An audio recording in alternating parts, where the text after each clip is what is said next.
소중한 나. 무한 행복.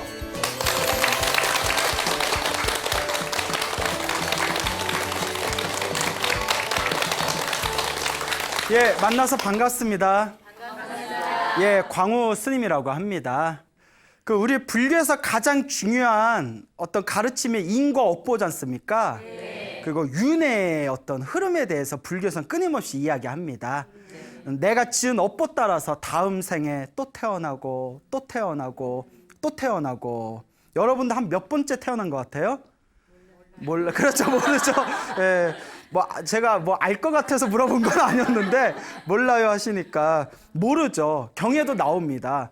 시작 없는 옛적부터 지금까지 태어나고 죽고 태어나고 죽음을 반복한 게 얼마나 긴지를 우리는 알 수가 없답니다. 오직 부처님만 꿰뚫어 볼 수 있대요.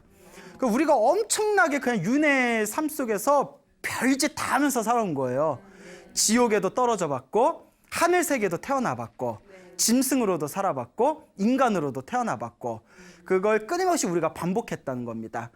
그래서 불교에는 유명한 얘기가 있죠. 중생 사람마다 자기 전생을 볼 수만 있다면 우리가 이렇게 산다 안 산다?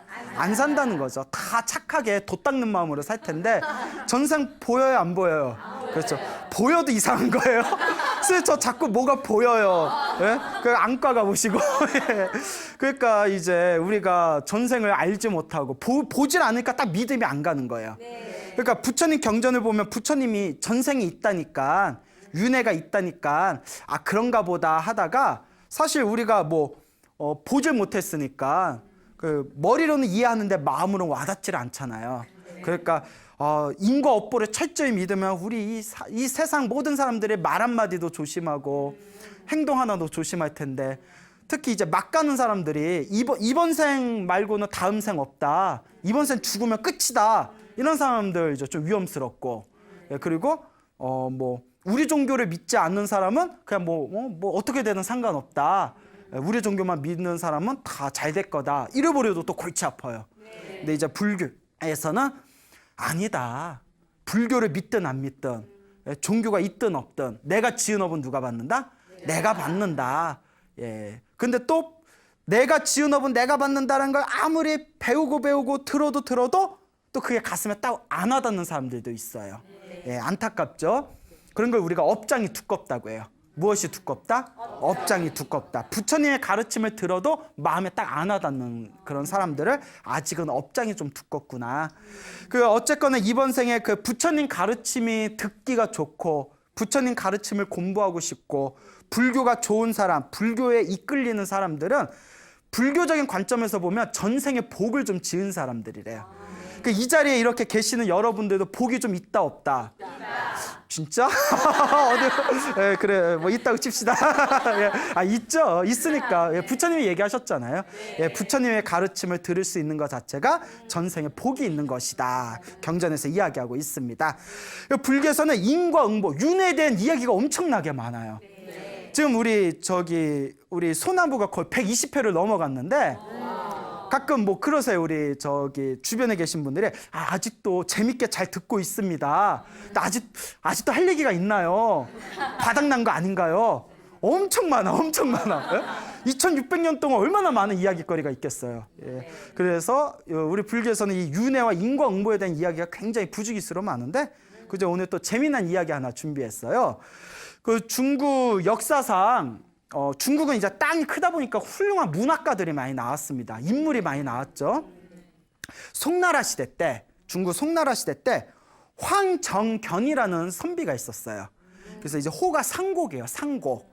그래서 황상곡이라고 불렸는데 황상곡이 중국 송나라 시대 때 중국 역사상 가장 위대한 문학가 중에 하나였습니다. 아주 서예에도 달필이었고 서예하는 사람들은 황상곡 법첩이 있어요. 그래서 황상곡이라는 아주 유명한 문학가이자 서예가 시인이 있었는데 황상곡 처음 들어보시죠? 어쩌나. 예, 처음 들어보시는구나. 소동파는 들어보셨어요? 예, 소동파가 정말 중국 문학가의 가장 손꼽히는 대가 중에 하나가 소동파인데 그래서 저 소동파도 못 들어봤어요 하신 분들이 있어요. 관심 없는 분은 못 들었을 수도 있죠. 여러분 중국집에 가면 동파육이라고 있다는데 아세요? 동파육? 몰라요? 동파육이라고 있어요. 아는구나. 뭐 다들 탕수육 뭐 먹어봐서. 동파육이라고 있는데 아주 별미래요. 예, 근데 동파육을 누가 만들었다? 소동파가 만들었어요. 소동파가 만든 고기라서 동파육이라고 부른대요. 뭐 그렇대요, 여하튼. 예? 뭐 맛있대요. 예. 그 동파육을 만들고 아주 다재다능하신 분이었어요. 근데 소동파의 소자와 황상곡의 황자를 빼서 소황이라고 불렀대요. 중국 송나라 문학가의 양대 산맥이라고 해서 뭐라고 불렀다? 소황. 예, 그래서 그 정도로 소동파의 소, 황상곡의 황. 그래서 소황이다. 이 정도면 그 황상곡이라는 사람이 얼마나 대단한 사람인지는 알겠죠? 네. 자, 근데 이 황상곡이라는 분과 소동파라는 분의 특징이 독실한 불교 신자였어요. 독실한 불교 신자였고 그 당시 중국 송나라 시대에는 선비들이 대다수가 다 불자였습니다. 많은 수가 불자였는데 이 황상곡이라는 분이 원래 처음부터 불자는 아니었던 것 같아요. 이 황상곡이라는 분이 태어날 때부터 굉장히 머리가 총명했답니다. 아주 머리가 총명하고 똑똑하고 부럽죠. 예, 그것도 자기 복이에요. 조금 이따 나오는데 그 머리가 총명하고 그리고 그렇게 이제 효성이 지극했대요. 이제 머리가 똑똑하다 보니까 일찍이 이제 시험에 이제 급제를 하게 됩니다. 이제 그 시험 장원에서 이제 그 시험을 봐가지고 급제를 하게 되는데 26살의 젊은 나이에 어느 지방의 지방관으로 가게 됩니다. 지방을 조그만 시골 지방을 다스리는 벼슬아치가 되게 되는데 우리 치면 무슨 공무원급 되겠죠? 뭐 몇 급 공무원. 근데 어느 날 26살 때 그 부임을 한 그 지방에 그 관아가 있지 않습니까? 네. 관아에서 자기 방에서 낮에 이렇게 좀 낮잠을 잤대요. 낮잠을 이렇게 자고 있는데 꿈에서 아주 생생한 꿈을 꿨는데 꿈에서 자기 이렇게 방에서 나와가지고 이렇게 농두랑을 걷는 거예요. 하염없이 길을 걷다가 어느 그 시골 마을에 조그만 시골집을 딱 앞에 갔는데 시골집 앞에 어느 할머니가 집 앞에다가 상을 하나 차려놓고 뭐 죽 하나를 이렇게 올려놓고 손을 막 비비면서 막 뭐라고 중얼중얼 거리더래요. 그리고 휙 들어가더래요. 뭐지 하고 그 집에 이렇게 가봤더니 상 위에 향긋한 미나리 죽이 있더래요. 그 중국에서는 미나리로 죽을 만드나 봐요. 미나리 죽이 있어서 향긋해서 미나리 죽을 꿈에서 허겁지겁 먹었대요. 막 먹다가 잠에서 딱 깼는데 너무나 꿈이 생생하더래요. 그래서 별일이다 했는데 입에서 미나리 향이 나는 거예요. 꿈에서 뭘 먹었는데? 미나리 죽을 먹었는데. 근데 꿈에서 깼는데 입에서 미나리 향이 싹 나누더래요. 희한하다, 희한하다. 침에서 미나리 향 막 침이. 그래서 희한하다 하고 있는데 그 다음날 또 이렇게 낮잠을 잤대요. 그러니까 자꾸 낮잠을 자. 그렇죠? 그래서 이렇게 또 낮잠을 잤대요. 예. 그래서 낮잠을 잤는데 또 똑같은 꿈을 꾼 거예요. 또 방에서 나와서 논두렁을 싹 걸어가지고 똑같은 집에 가봤더니 상에 또 죽이 차려져 있어서 죽을 또 이렇게 먹었답니다. 그리고 또 꿈에서 딱 깼는데 입에서 또 무슨 내가 나요? 미나리죽 향내가 또 나는 거예요. 야, 이거 범상치 않다. 그래서 꿈이 너무 생생하니까 방에서 나와서 꿈에서 본 대로 농두렁을 걸었는데 이거 우리가 뭐 데자뷰 현상이라고 하나? 꿈에서 본 거고 똑같은 거예요, 길이. 여러분 그런 적 있어요? 있어요? 예. 또 얘라고 하니까 당황스럽네요. 예. 그래서 여하튼 이렇게 막 걷다가 꿈에서 본 거고 똑같은 집이 딱 있는 거예요. 그래서 앞에 딱 가서 여기 계십니까? 주인장 계십니까? 그 꿈에서 본 집에서 그 꿈에서 봤던 그 할머니 똑같은 할머니가 쓱 나오더래요. 놀래가지고 아니 젊은 양반 어찌 오셨소? 이러니까 할머니 혹시 뭐 요새 여기다가 뭐 상을 차려놓고 미나리 주고 올려놓고 할머니 막 이렇게 뭐라고 중얼중얼 막 빌지 않으셨습니까? 할머니가 놀라면서 아니 젊은 양반이 그걸 어찌 알아? 그게 뭐 무슨 사연이 있습니까? 그 꿈에서 본 대로 물어보니까 내가 그 딸이 있었는데 그 딸이 세상을 떠나서 딸 제삿날로 한 2, 3일 정도 딸이 평소에 좋아하던 미나리죽을 상을 차려놓고 딸아 와서 맛있게 먹으라 매년 자기가 그렇게 기원을 올린다고 깜짝 놀란 거예요. 그러니까 할머니 딸이 세상을 떠난 지 얼마나 됐습니까? 글쎄요 한 26년 됐죠 이러는 거예요. 환상곡이 몇 살이었을 때? 26살. 잊어먹고 있었죠. 예. 자, 안 잊어먹고 있었어요? 26살인데 나이가 딱 맞아떨어지잖아요. 그래서 이거 범상치 않다. 할머니 좀 안에 들어가서 따님에 대해서 좀 이야기 좀 들을 수 있겠습니까? 그 보통 모르는 남자 와서 죽은 딸에 대해서 묻겠다고 하면 좀 무서운 생각이 들 수도 있잖아요. 근데 할머니가 딱 봤더니 호대도 좋고 잘생겼어, 황상복이. 그러니까 사람이 잘생기니까 어때요? 와서 차 한잔하지. 아유, 외모 지상주의예요. 예. 자, 일로 와서 차 한잔하세요. 이렇게 해서 차 한잔 이렇게 주면서 딸 이야기를 해주는 거야. 우리 딸은 참 착했고 너무너무 책을 좋아했고 그리고 독실한 불교 신자였고 항상 채식을 했대요. 그리고 책 읽는 거고 연부라는 거 말고는 관심이 없었대요. 책 읽고 연부라고. 그래서 여자 나이 옛날엔 20이 넘어가면 이제 노처녀 소리 들었대잖아요. 보통 막 16살에 시집 가고 했으니까 송나라 시대 때 시집 안 가냐 하면 결혼하라는 얘기는 입에도 못 담게 했다고. 예, 지금으로 치면 그냥 뭐라고 할까? 뭐 도도녀? 뭐 시크녀? 그러니까 자기 삶을 즐기는 자기의 라이프, 생활 라이프. 그래서 이제 책을 좋아하고 연부라는 걸 좋아하고 항상 채식을 하고 그러다 26살이 다 되었을 때 갑자기 큰 중병이 걸렸대요. 큰 병에 걸려서 시름시름 앓다가 그 딸이 누워서 엄마를 불러서 엄마 나 먼저 가서 미안해요. 그런데 제가 꼭 다시 찾아올게요. 꼭 다시 찾아올게요 하면서 세상을 떠났다는 거예요. 그러니까 막 할머니가 막 울면서 눈물을 흘리면서 그렇게 우리 딸이 26년 전에 세상을 떠났다오. 저기에 보면 딸이 평소에 보던 아끼던 책을 괴짝에 넣어놨는데 그 열쇠가 어디로 갔는지 보이지가 않는다고. 딸이 어디다 치웠는데 어디다 그 열쇠가 있는지. 열쇠 얘기를 딱 듣는 순간 황상국 머릿속에서 그 열쇠가 어디 있는지 머리에서 번뜩 생각이 난 거예요. 대박. 예? 그래가지고 제가 어디 있는지 알 것 같습니다 하더니 여기 집안에 구석구석 뒤지더니 열쇠를 찾아낸 거예요. 별일이 다 있죠. 그래서 괴짝에 있는 딸이 살아생전에 봤다는 그 책을 모아놓은 큰 괴짝에 열쇠를 집어넣고 딱 뜯어가지고 딱 책을 봤는데 책 말고도 딸이 살아생전에 썼던 원고가 있는 거예요. 원고. 뭐 책을 좋아했으니까 글 같은 거 썼을 거 아니에요. 끄적끄적 낙서장. 그래서 그 책의 그 원고를 딱 보는 순간 환상국이 숨이 멎을 뻔했대요. 그 한문 문화권에서는 한문 있잖아요. 글을 쓸 때 그 문장을 잘 짓는 사람들은 그 자신만의 개성이 있대요. 그 문체라고 하죠. 문체. 뭐 소동파의 문체, 황상곡의 문체, 자기만의 문체가 있잖아요.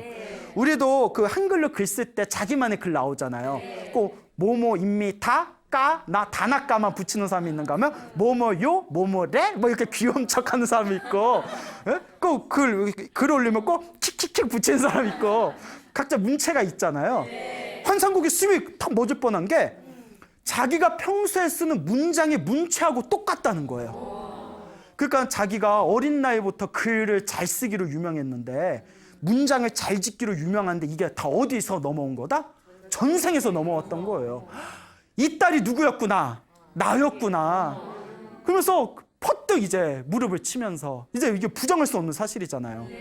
자기가 26년 전에 죽은 사람 이렇게 미나리죽 차려놓은 걸 26살 때 그 꿈을 꾸고 그리고 가가지고 그 괴짝에 열쇠가 어디 있는지를 알아맞추고 안에 있는 원고를 봤더니 자기가 평소에 쓰던 문체하고 딱 맞아떨어지고 할머니를 부둥켜 안고 어머니 전생에 딸이 아들 되어 왔습니다 어머니 이러니까 할머니도 울고 환상국도 울고 밖에 있는 개구리도 막 울고 막 그래서 이제 황상국이 그 할머니를 잘 모셔다가 할머니가 돌아가실 때까지 지긋정성으로 모셨다고 합니다.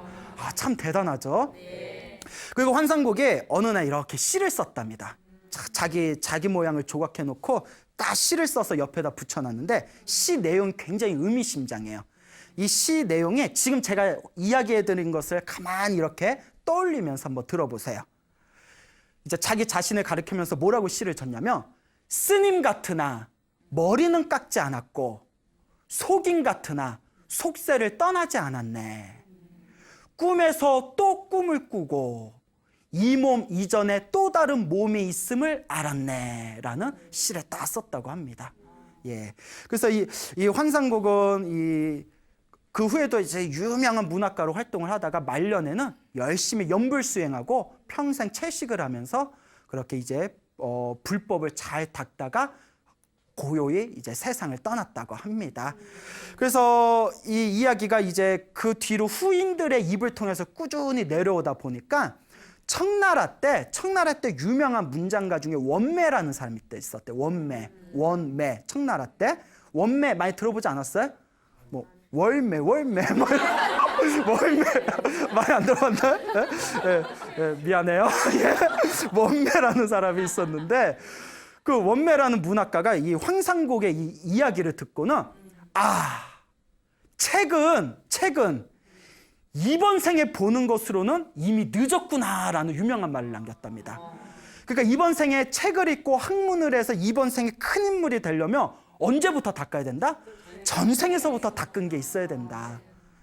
그러니까 불교에서는 이번 생에 우리 앞에 펼쳐진 모든 좋은 일이든 나쁜 일이든 다 어디서 넘어왔다?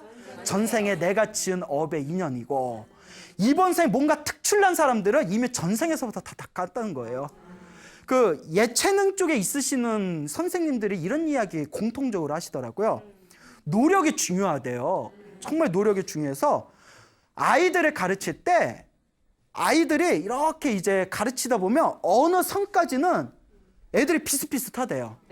1단계는 애들이 비슷비슷하고 거기서 더 노력하는 애들이 그 단계를 넘는데요. 노력하는 애들이. 그런데 예체능계에서 애들 키워보니까 노력으로는 따라갈 수 없는 타고난 애들이 있대요.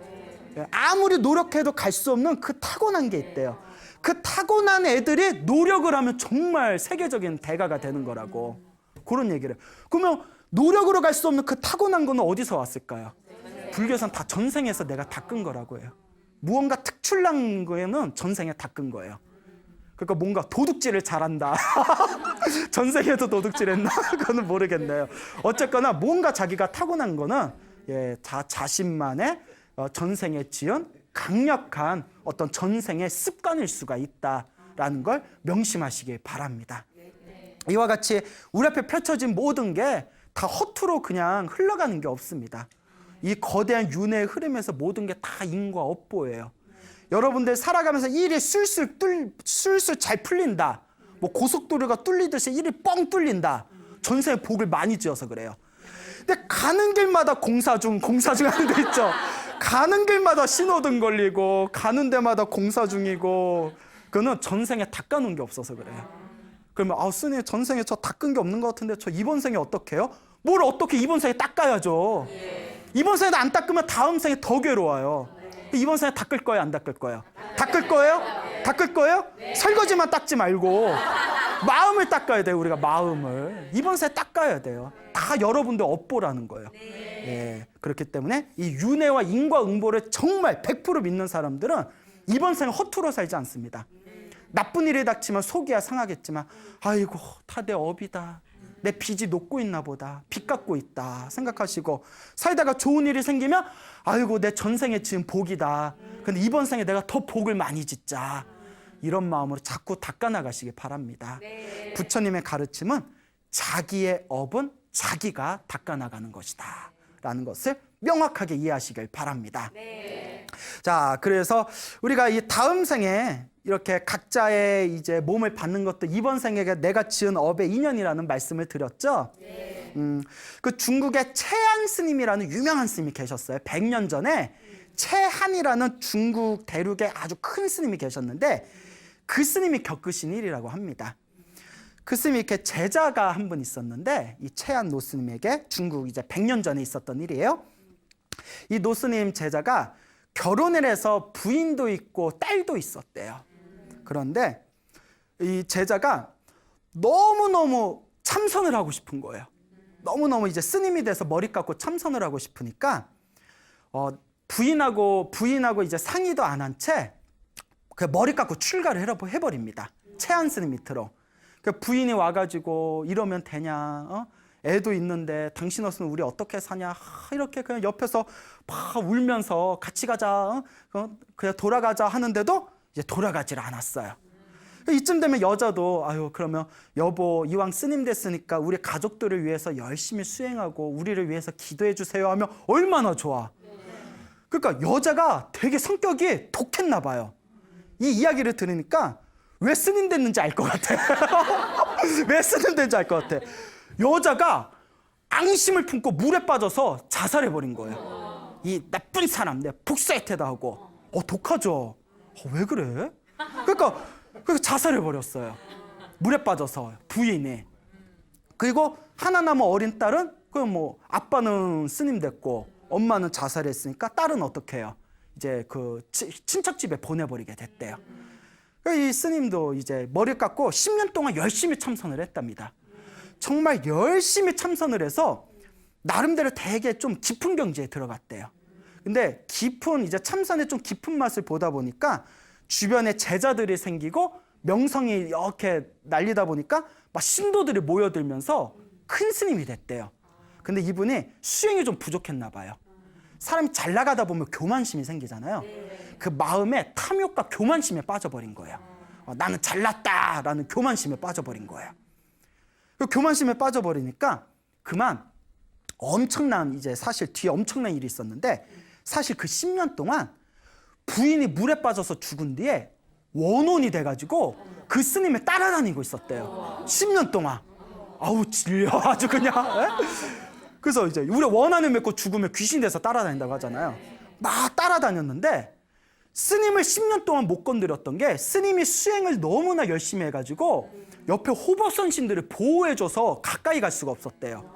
근데 이 스님이 교만심에 빠져서 이제 잘못된 마음을 막 일으키다 보니까 주변에서 보호하고 있던 그 우리로 치면 수호신들 있잖아요. 수호신들, 호법선신들이 신망을 느끼고 다 이렇게 흩어져 버린 거예요. 그러니까 수행을 열심히 했더니 옆에서 도와주다가 이제 그러니까 우리가 눈으로는 보이지 않지만 그런 영적인 세계들이 있나 봐요. 옆에서 스님을 보호해주던 수호신들이 사라져 버리니까 어떻게 됐을까요? 그 부인이 스님 몸에 빙의가 돼버린 거예요. 빙의가 싹 돼버린 거예요. 이 정도면 전생에 업보가 엄청 두꺼웠나 봐 둘이. 그래서 어느 날 그 스님이 공부하는 곳이 그 진강이라는 곳이 있대요. 중국의 진강의 금산사라는 절이었대요. 아주 유명한 절이래요. 중국에서. 진강의 금산사라는 선방에서 공부하는데 거기가 이렇게 큰 강이 있었대요. 어느 날 그 강에 혼자 풍덩 빠져버린 거예요. 사람들이 놀라가지고 가가지고 스님을 끌어다가지고 그 스님이 정신을 차리니까 스님 헤엄도 못 친 분이 물에 저 험한 강물에 왜 뛰어들었냐고 했더니 나도 기억이 안 난다고. 누가 붙어가지고 그 부인 여자 귀신이 붙어서 여자 귀신이 어떻게 죽었다고 했어요? 그 물에 빠져 죽었다고 했잖아요. 스님 남편 몸에 붙어가지고 물에 풍덩 빠져버린 거야. 같이 가려고. 그 물귀신이죠, 물귀신. 나 혼자 못 죽어 뭐 이런 거죠. 그러니까 이 스님이 그래서 그러니까 처음에는 스님들이 스님 너무 요새 뭐 수행을 열심히 하셔서 너무 무리하신 것 같다. 좀 쉬면서 해라. 근데 며칠 지나서 또 여자 귀신이 몸에 또 빙의를 해가지고 자꾸 귀에서 속삭이더래요. 물에 들어가자. 물에 들어가자. 물에 들어가자. 우리 같으면 여기 물 안 좋아. 우리 다른 물로 가자. 물에 들어가자. 또 물에 풍덩 들어간 거예요. 그래도 또 다 죽어가는 걸 다시 살려냈대요. 금상사 방장 스님이 이거 스님이 이거 보통 일이 아니다. 이거 귀신에 홀린 것 같다. 근데 스승인 채양 스님께 빨리 사람을 보내가지고 제자분이 위험에 빠졌으니까 빨리 데려가라고 해야겠다. 그 채양 스님이 멀리서 연락을 받습니다. 옛날에는 이렇게 인편으로 왔겠죠. 뭐 지금야 까톡으로 까톡 뭐 이러면서 제자가 귀신에 홀렸어요. 뭐 이렇게 하면 되는데 뭐 인편으로 왔다 갔다 하면 시간 오래 걸리잖아요. 채양 스님이 이제 사람을 통해 가지고 편지를 받아보고 이거 큰일 났다. 내가 직접 가봐야 되겠다. 그래서 갔대요. 그래서 제자한테 제자야 너 몸이 좀 허한 것 같으니까 나랑 금산사 나와서 우리 절에 가서 좀 요양 좀 하자. 이렇게 이제 데려갔는데 데려가면서 이제 배를 타고 강을 건널 때만 하더라도 거기 배에 이렇게 침대가 있었는데 2층이었대요. 그래서 아래 침대에서는 스승인 채안 노스님께서 주무시고 위 침대에는 제자를 눕혔는데 채안 스님이 계시는 절에까지 올 때만 해도 제자가 멀쩡했대요.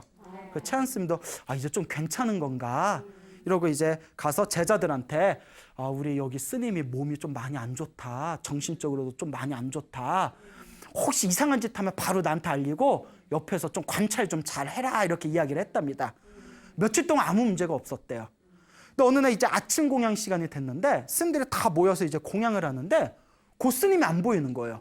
그 최한 스님의 마음이 불길해서 제자들한테 야, 그 방에 가서 한번 알아봐라 했더니 그 제자 그 스님의 방에 갔는데 뒷문에 창문이 열려 있고 스님이 안 보이더라는 거예요.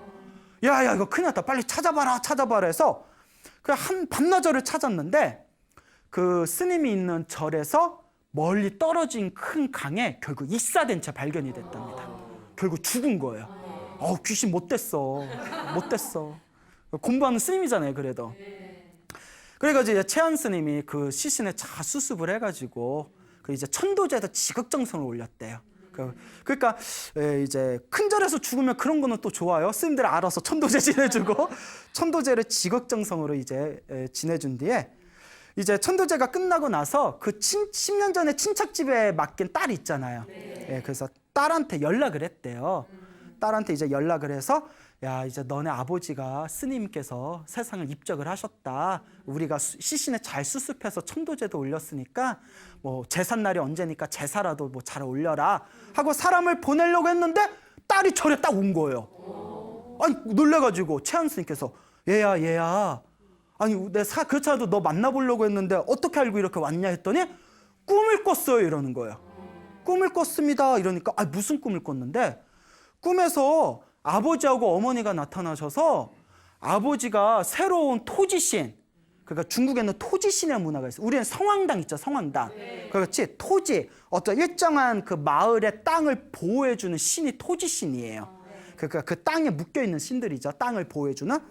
아버지가 새로운 토지신으로 부임을 하시고 그리고 우리 돌아가신 어머니가 토지신 부인으로 같이 따라온다는 꿈을 꿨습니다.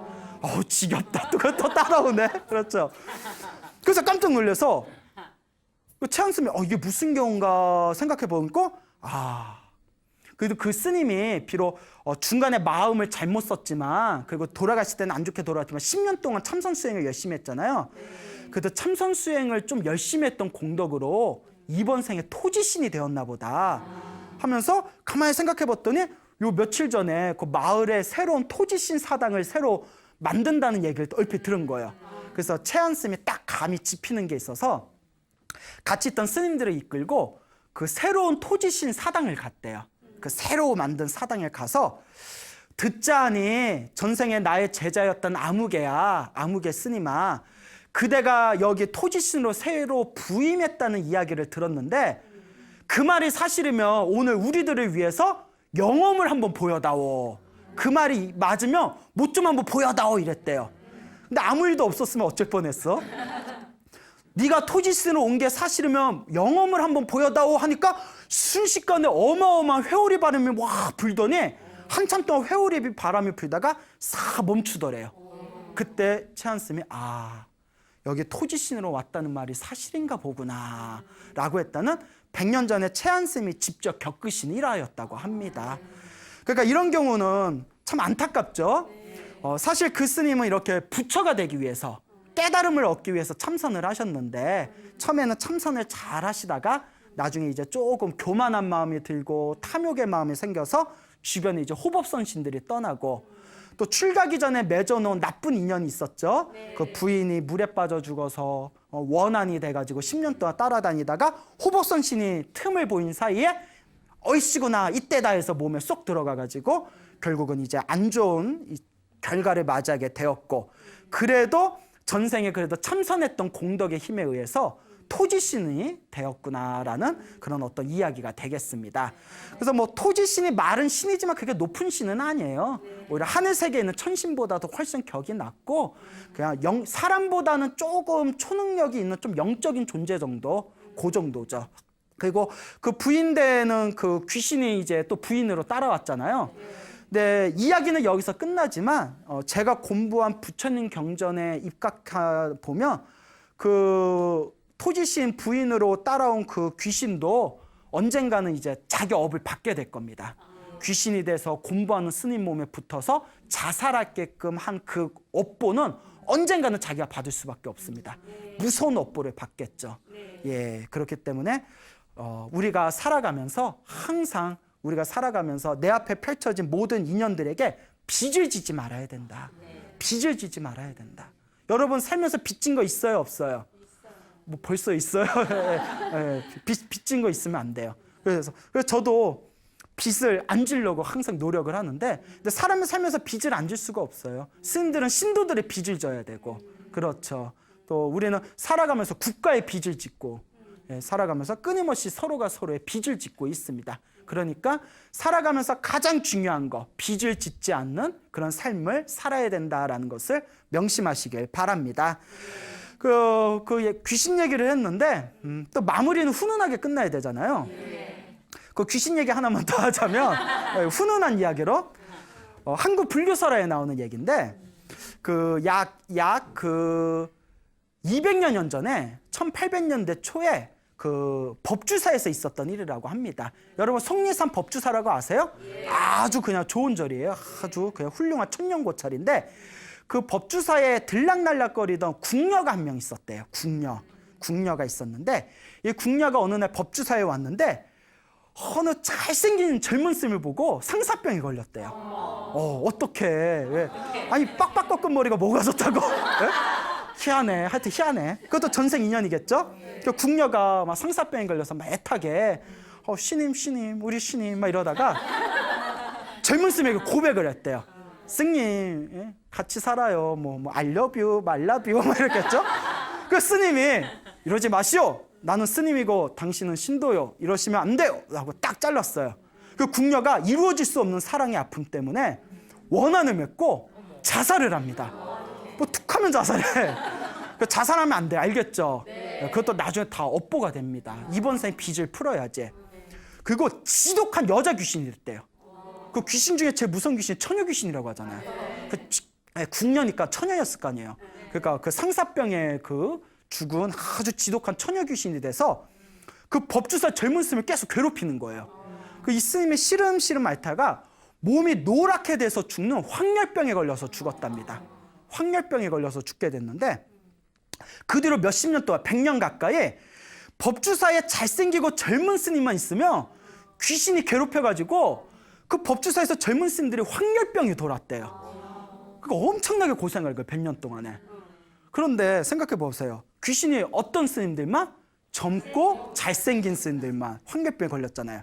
만약에 황열병 안 걸리면 그 스님 엄청 자존심 상하지 않았을까? 나는 왜 안 걸리지? 나 나이 들었다고 무시하는 거야? 나 못생겼다고 무시하는 거야? 예? 여러분 차라리 황열병에 걸린 게 더 나을까요? 아니면 좀 못생겼다 해도 황열병 안 걸린 게 나을까요? 예, 그렇죠. 건강이 최고입니다. 예. 그 100년 동안 젊은 스님들이 엄청나게 고생을 했대요. 그러다가 100년이 지난 뒤에 그 속리산의 그 법주사에 금강산에서 수행에 있던 진하라는 스님이 다 오셨대요. 진하라는 이제 어른 스님이 오셨는데 그 한국 불교사 100년 전에 한국 불교사에 아주 큰 족적을 남기신 그런 강사 스님이십니다. 이 진하 스님께서 다 법주사에 오셨는데 되게 잘생기셨나 봐요. 그러니까 누가 나타나요? 귀신이 나타나요. 그래서 나타나서 신임 뭐예요? 이러면서 스님 뭐예요? 놀아요. 그 꿈에서 그런 꿈을 꾸고 스님이 꿈에서 딱 깨고 나서 내가 이런 꿈을 왜 꾸지? 희한하네. 별일이 다 있네. 한 번도 이런 꿈 꾼 적 없는데? 그것도 그 다음날 또 꿈에 뒀는데 또 천귀신이 나타나는 거예요. 에이 스님 뭐예요? 놀아요. 그 꿈을 꾸면서 몸이 자꾸 노랗게 변해가고 몸에 막 체력이 떨어지는 거예요. 그래서 여기에 이렇게 황열병이 도는 이유가 요 꿈에 나타나는 귀신 때문에 그런가 보구나. 마땅히 이 업을 풀어야 된다 해가지고 요 진화스님이 그날로 하던 일을 다 놓아버리고 대웅전에 들어가셨대요. 법주사 대웅보전에 다 들어가셔서 밥 먹는 시간이란 잠자는 시간은 빼놓고 오로지 신묘장구 대다라니만 외웠대요. 우리 불교에 보면 천수경이란 경전 있지 않습니까? 천수경에 보면 신묘장구 대다란이라고 있거든요. 관세음보살님의 에너지가 담겨져 있는 신묘장구 대다란이를 아침에 눈 뜨면 저녁에 잠들 때까지 밥 먹고 자는 시간만 빼고는 하루 종일 신묘장구 다란이를 21일 기도를 하셨대요. 21일 동안 다 신묘장구 다란이를 외우는데 어느 날 호련히 이제 다란이를 외우다가 깜빡 잠이 드셨대요. 그때 여자 귀신이 싹 나타나는데 아주 그냥 하얀 옷을 입고 고운 얼굴로 나타나서 스님께 이렇게 삼배를 올리더래요. 스님, 저의 어리석은 업을 풀어주셔서 감사합니다. 저는 스님 덕분에 이제 좋은 곳으로 떠납니다 하면서 그 여자 귀신 영가가 다 천도되어졌다는 그런 이야기가 불교설화에 전해지고 있습니다. 예, 이게 바로 부처님의 영험이겠죠. 그러니까 아까 말한 그 채안 노스님의 제자였던 그 스님도 차라리 그때 뭘 했었으면, 부처님한테 그 지극정성 기도 올렸었으면 어쩌면 살 수도 있었을 텐데, 근데 뭐 지금 와서 그런 말이 무슨 필요가 있겠어요. 그러니까 여러분들도 이렇게 살아나가시다가 뭐 안 좋은 꿈을 꾼다거나, 막 이렇게 머리를 감고 있는데 뒤에서 누가 쳐다보는 느낌이 든다거나, 잠을 자고 있는데 자꾸 혼자 있는 방에 발자국 소리가 저벅저벅 난다거나, 이럴 때 예, 무서워하지 마시고 무엇을 열심히 해라? 예, 기도를 해라. 신묘장구 다란이를 읽든 금강경을 읽든 관세음보살 부르든 일념으로 기도하면 반드시 불보살님이 도와주신다, 안 도와주신다? 도와주십니다. 반드시 도와주십니다. 그러니까 간절하게 기도하면 반드시 영험이 있습니다. 자, 이와 같이 그 궁녀 같은 경우에는 어리석은 마음으로 자살을 해가지고 이제 여자 귀신이 된 그런 또 안타까운 그런 사연의 이야기가 되겠습니다. 자, 그래서 그 아까 첫 번째 이야기는 환상곡이 전생에 그 이제 그 연부를 좋아하고 채식하면서 책 읽기를 좋아했던 그런 어떤 젊은 여인네가 죽어서 환상곡으로 태어나게 되었다 이야기 드렸죠. 네. 두 번째는 그 채안 노스님의 제자가 참선 수행 열심히 하시다가 그 마음을 살짝 잘못 쓰고 마음에 이제 그 교만한 마음이 들었을 때 출가 전에 자살했던 부인의 원혼이 빙의가 돼서 그 안타까운 삶을 이제 안타까운 결말을 맞게 되고, 그리고 다음 생에 그래도 참선했던 공덕의 힘에 의해서 토지신으로 태어나게 되었다 말씀드렸죠. 네. 그 다음에 지금 들었던 이야기가 그 법주사 불교설화에 내려오는 그 젊은 스님을 짝사랑하다가 자살했던 처녀 귀신이 그 진화 스님의 신묘장구 다란이의 기도 영험으로 그 업장을 놓아버리고 영가가 천도되었다라는 이야기를 드렸습니다. 네. 이와 같은 이야기를 통해서 우리가 지금 이 살아가면서 나는 어떤 업을 지어야 되나, 어떤 공덕을 지어야 되나, 나는 지금 선업을 짓고 있나, 나는 지금 악업을 짓고 있나, 끊임없이 고민을 해보셔야 됩니다. 네. 끊임없이 고민을 하고 끊임없이 나는 지금 좋은 업을 짓고 좋은 미래를 계획하고 있는가, 아니면 지금 나쁜 업을, 나도 모르게 나쁜 업을 지으면서 미래의 나쁜 결과를 야기할 만한 좋지 못한 삶을 살고 있는가, 끊임없이 스스로를 경계해야 됩니다. 항상 여러분들한테 드리는 말씀이 그런 이야기지 않습니까? 이번 생에 여러분 앞에 펼쳐진 좋은 일도 나쁜 일도 누가 지은 업보? 내가 지은 업보고, 여러분들이 이번 생에 타고난 여러분들의 능력도 어디서 넘어온 것일 수 있다? 전생에 넘어온 걸 수도 있고. 그리고 사업하고 장사하시는 분들이 그런 얘기 하세요. 스님, 사업하고 장사하면 노력만으로는 안 됩니다 이래요. 반드시 운이 따라야 됩니다. 자기 혼자 잘하는 건 안 된대요. 나는 아무리 노력해도 사기당할 때도 있고, 아무리 노력해도 사람이 안 모일 때도 있고, 그러니까 어떤 사람은 하는 일마다 잘 되는 사람이 있고, 어떤 사람은 아무리 노력해도 정말 일이 안 풀린 분들이 있잖아요. 이것도 다 전생에 내가 지은 또 다른 업의 모습일 수 있다는 거예요. 이런 얘기하니까 참 거시기 해요. 예, 거시기 합니다. 예? 자, 그러니까 거시기 할수록 우리가 어떻게 해야 되죠? 그렇죠. 기도해서 업장을 소멸하세요. 그리고 이번 생에 복을 많이 지으세요. 그래서 업장 소멸과 복을 져야 된다라는 이 개념을 여러분들이 마음속에 잘 담아두셔야 됩니다. 그래서 여러분들이 살아가시면서 여러분들 앞에 펼쳐지는 모든 일들을 바라보실 때, 다 내가 전생에 지었던 혹은 과거에 지었던 씨앗이 열매를 맺은 거구나. 내가 지었던 원인에 의해서 지금 같은 결과가 생긴 것이구나 라는 것을 항상 관찰하셔야 됩니다. 화가 확 나면 아이고, 전생에 내가 빚진 게 있어서 내가 이런 일을 겪었나 보다. 내가 또 지금 화를 내면 이게 또 나한테 악업이 될 수가 있다. 그러니까 또 마음을 다스릴 수 있어야 되고, 또 살아가면서 기쁘고 아주 즐거운 일이 생기면 내가 잘났다고 기뻐하고 즐거워하면서 교만함에 빠질 게 아니라 복을 지으니까 이렇게 좋은 일이 생기는구나. 앞으로 더 열심히 복을 지어야 되겠구나. 끊임없이 마음을 챙겨나가셔야 됩니다. 그래서 불제자들은 항상 부처님의 가르침을 항상 마음속에 잘 담아두면서 이번 생에 기도를 열심히 해서 업장소멸을 하고 복을 열심히 짓겠다는 마음을 절대 하루라도 잊어서는 안 된다. 이 마음을 항상 명심하시기를 바랍니다. 자, 여러분 행복해지고 싶습니까? 행복한 삶을 창조하고 싶습니까? 복을 지으십시오. 선업을 지으십시오. 공덕을 쌓으십시오. 복과 선업과 공덕의 힘이 여러분들을 진정한 행복의 길로 이끌어 줄 것입니다. 오늘 여기서 마치겠습니다. 소중한 나 무한 행복